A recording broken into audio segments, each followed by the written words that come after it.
दोस्तों सोचो, जिसे तुमने 10 साल पहले कहा था कभी मत मिलना, वही इंसान आज तुम्हारे सामने कैमरा के साथ खड़ा हो और प्योर देश की नजर तुम दोनों पर हो। यही हुआ है आ बिलवेड समर में। आज हम आ बिलवेड समर के पूरे सीजन को कवर करेंगे। ये स्टूडियो एन का पहला ओरिजिनल ड्रामा है जो दिसंबर 6, 2021 को SBS पर मंडे थ्रू ट्यूसडे 22 KST पर प्रीमियर हुआ था और बाद में नेटफ्लिक्स पर इंटरनेशनली स्ट्रीम हुआ। मतलब इंडिया से लेकर ब्राजील तक सबने देखा और रोया। और सबसे बड़ी बात ये है कि चोई वूशिक और Kim Dami the witch part ए के 3 साल बाद दोबारा साथ आए और जब ये दोनों फ्रेम में आते हैं तो लगता है जैसे पुराना जमाना वापस आ गया हो। स्टोरी सुनने में बहुत सीधी लगती है पर जब तुम देखते हो तो 16 एपिसोड के बाद तुम अपने एक्स का नंबर ब्लॉक से अनब्लॉक करके वापस ब्लॉक कर देते हो। चोई उंग और कुक येओनसू स्कूल के सबसे आइकॉनिक कपल दी। एक तरफ टॉपर लड़का जो ड्राइंग में पागल था और दूसरी तरफ टॉपर लड़की जो हर चीज में परफेक्ट होना चाहती थी। दोनों ने मिलकर 10th क्लास में एक डॉक्यूमेंट्री बनाई थी, उसका नाम था अ बिलवेड समर। और उस डॉक्यूमेंट्री में उन्होंने कैमरा के सामने प्रॉमिस किया था, हम कभी नहीं मिलेंगे, हम एक दूसरे को भूल जाएंगे। और बस वो अलग हो गए, बिल्कुल दुश्मनी की तरह नहीं, बिल्कुल प्यार की तरह, जहां बात करने का दिल हो पर हिम्मत ना हो, पर जिंदगी को कुछ और ही मंजूर था। 10 साल बाद वो पुरानी डॉक्यूमेंट्री अचानक यूट्यूब पर वायरल हो जाती है, मिलियंस में व्यूज आते हैं, कमेंट्स में लोग लिखते हैं ये दोनों कितने क्यूट दी, इन्हें दोबारा मिलना चाहिए। और उनका कॉलेज का दोस्त जो अब प्रोड्यूसर बन गया है वो जबरदस्ती कहता है तुम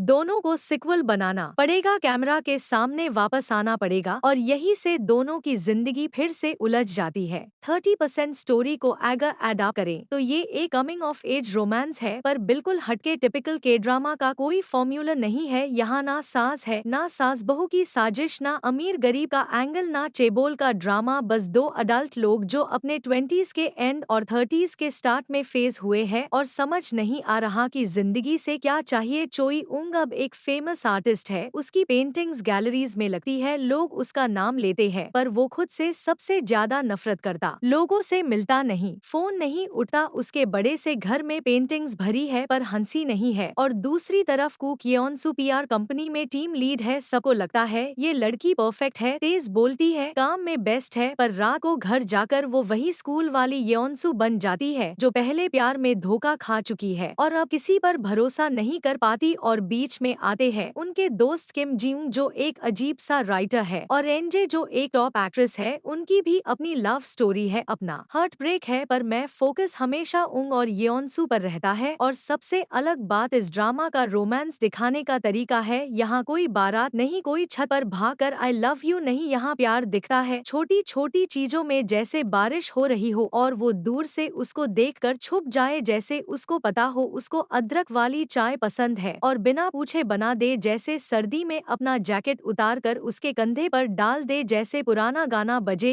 और दोनों एक दूसरे को देखे और कुछ ना बोले। और सबसे बड़ी चीज डॉक्यूमेंट्री ये ड्रामा बार बार कहता है कैमरा झूठ नहीं बोलता, जो हम 10 साल पहले थे वही हम आज भी है, बस थोड़े बड़े हो गए हैं, थोड़े जख्मी हो गए हैं। और नावा पर इसका वेबटून प्रीक्वेल भी आया था जिसमें उनके हाई स्कूल के दिन दिखाए गए थे, इसलिए जब तुम ड्रामा देखते हो तो लगता है जैसे तुम अपनी ही पुरानी डायरी खोलकर बैठ गए हो और हर पेज पर अपना नाम लिखा हुआ है। अब आते हैं 70% एनालिसिस और कल्चर रिएक्शन पास। सबसे पहले एक्टिंग की बात करते हैं। चोई वूशिक ने चोई उंग को इतना रियल बनाया है कि लगता है ये लड़का मेरे गली में रहता है, सुबह चाय पीने आता है, वो दुनिया से ताक हुआ है, लोगों से भागता है, पर उसकी आंखों में अभी भी एक छोटा बच्चा जिंदा है जो प्यार करना चाहता है। और किम डामी की येओनसू बिल्कुल फायर क्रैकर है, मुंह से तेज बोलती है, सबको जवाब देती है, पर रात को अकेली बैठकर पुराने मैसेजेस पढ़ती है। और दोनों के बीच जो ऑकवर्डनेस है ना, वो बिल्कुल रियल है, वो स्क्रिप्टेड नहीं लगती, ये वही ऑकवर्डनेस है जो हर एक्स कपल के बीच होती है। ना तुम गुस्सा कर सकते हो ना प्यार जतला सकते हो, बस बीच में लटके हुए हो। और डायरेक्टर किम यूजिन ने इसको बहुत खूबसूरती से शूट किया है, लॉन्ग शॉट्स लिए है जहाँ 10 सेकंड तक कोई बात नहीं होती, बस सांस की आवाज आती है, छोटी छोटी हंसी ली है जो आधी रह जाती है। थीम सबसे स्ट्रॉन्ग है, मेमोरी और थ्रॉप। कोरियन कल्चर में लोग अपने पास्ट को बहुत रोमांटिसाइज करते हैं। उनके लिए स्कूल के दिन, कॉलेज के दिन वो दर्द के साथ मिठास भी रखते हैं। और ये ड्रामा वही सवाल पूछता है कि हम पुराने जख्म को क्यों खुराचते रहते हैं, क्योंकि उस दर्द में भी एक अजीब सा सुकून होता है। और अडल्ट लाइफ को भी बहुत ऑनेस्टली दिखाया है। कोरिया में भी लोग 9 to 5 जॉब करते हैं, रेंट भारती है, EMI भारती है, सक्सेस के बाद भी खाली महसूस करते हैं। चोई उनके पास पैसा है, फेम है, पर वो रात को अकेला बैठकर कैनवस पर अपना दर्द निकलता है। ये ऑनसो ऑफिस में सबसे स्मार्ट है, प्रेजेंटेशन देती है, पर घर जाकर सोचती है मैं असल में हूँ कौन, मुझे क्या चाहिए। ये बिल्कुल आज की 25 से 35 की जनरेशन की कहानी है। कल्चर के हिसाब से देखो तो ये ड्रामा कोरिया का वो हिस्सा दिखाता है जो हम यूजुअली के ड्रामा में नहीं देखते। ना कोई बड़ी कंपनी, ना गापील, ना चाबॉल का लड़का, बस नॉर्मल लोग जो मेट्रो पकड़ते हैं, कन्वीनियंस स्टोर से राम्यो लेते हैं और प्यार में कंफ्यूज होते हैं। और कोरिया में पब्लिक इमेज कितनी इम्पोर्टेंट है ये भी दिखाया है। डॉक्यूमेंट्री वायरल होना मतलब पूरे देश की नजर तुम पर है, तुम्हारे पुराने रिश्ते पर है। इसलिए अंग और युनसू को मजबूरन साथ आना पड़ा, चाहे दिल ना माने, चाहे जख्म हरे हो जाएं। और सबसे प्यारी बात, ये ड्रामा प्यार को चिल्ला कर नहीं दिखाता। हर एपिसोड में एक छोटा सा मोमेंट होता है जो हफ्ते भर तुम्हारे दिमाग में घूमता है। जैसे वो सीन जहां अंग चुपके से युनसू के लिए ब्लैंकेट ले आता है और बोलता नहीं, बस रख कर चला जाता है। या वो सीन जहां वो दोनों पुराने स्कूल के गेट के सामने खड़े होते हैं और 10 सेकंड तक कुछ नहीं बोलते, बस सांस लेते हैं और उसी खामोशी में 10 साल का दर्द बह जाता है। या वो सीन जहां वो पुराना गाना सुनते हैं और दोनों की आंख भर आती है पर कोई रोता नहीं, और म्यूजिक बैकग्राउंड्स को हर इमोशन को 10 गुना बढ़ा देता है। पियानो के नोट्स ऐसे लगते हैं जैसे दिल पर उंगली फेर रहे हो। अगर साइड कैरेक्टर्स की बात करें तो किम जी अंग और एनजे की कहानी भी इम्पोर्टेंट है, क्योंकि वो दिखाता है कि हर रिश्ते में प्रॉब्लम होती है। जी अंग लिखता है पर कोई पढ़ता नहीं, एनजे फेमस है पर अकेली है, और दोनों को भी समझ आता है कि प्यार सिर्फ शुरू में खूबसूरत नहीं होता, उस निभाना पड़ता है। और इसलिए ये ड्रामा सिर्फ अंग युनसू की कहानी नहीं है, ये हम सब की कहानी है। ओवरऑल मैसेज अगर एक लाइन में बोलो तो आवर बिलवड समर ये कहता है कि कुछ लोग तुम्हारी जिंदगी में एक बार आते हैं और चले जाते हैं, पर वो तुम्हें बदल कर चले जाते हैं। और शायद उनसे दोबारा मिलना जरूरी नहीं होता, पर उन्हें समझना जरूरी होता है कि वो तुम्हारे लिए क्या थे और तुम उनके बाद क्या बन गए। और ये ड्रामा उन लोगों के लिए है जो स्लो बर्न पसंद करते हैं, जहां हर डायलॉग दिल पर लगता है, जहां हर एपिसोड के बाद तुम अपना फोन उठाते हो और सोचते हो क्या मैं भी अपने एक्स को एक बार मैसेज करूं, और फिर रख देते हो क्योंकि डर लगता है कि अगर जवाब ना आया तो। और यही डर, यही थ्रॉब, यही मेमोरी हाई तो जिंदगी है, और यही तो प्यार है जो खत्म होने के बाद भी खत्म नहीं होता। तो दोस्तों अब तुम बताओ तुम्हें क्या लगता है, चोय अंग और युनसू को दोबारा चांस देना चाहिए था या उनका अलग हो जाना ही दोनों के लिए बेहतर था? और सबसे ज्यादा कौन सा छोटा मोमेंट तुम्हें रुला गया, वो ब्लैंकेट वाला या स्कूल गेट वाला या गाना वाला? कमेंट में जरूर लिखना। और अगर तुम्हें ऐसे ऑनेस्ट गर्ल वे रिकैप पसंद आए जहां शुगर कोट नहीं है, सिर्फ सच है और दिल की बात है, तो चैनल को सब्सक्राइब कर देना, बेल आइकॉन भी दबा देना, क्योंकि अगला रिकैप और भी ज्यादा दिल तोड़ने वाला होने वाला है। मिलते हैं नेक्स्ट वीडियो में, तब तक अपना ख्याल रखना। और हाँ, अगर रात को नींद ना आए तो पुराने मैसेजेस मत पढ़ना, पीला दिल।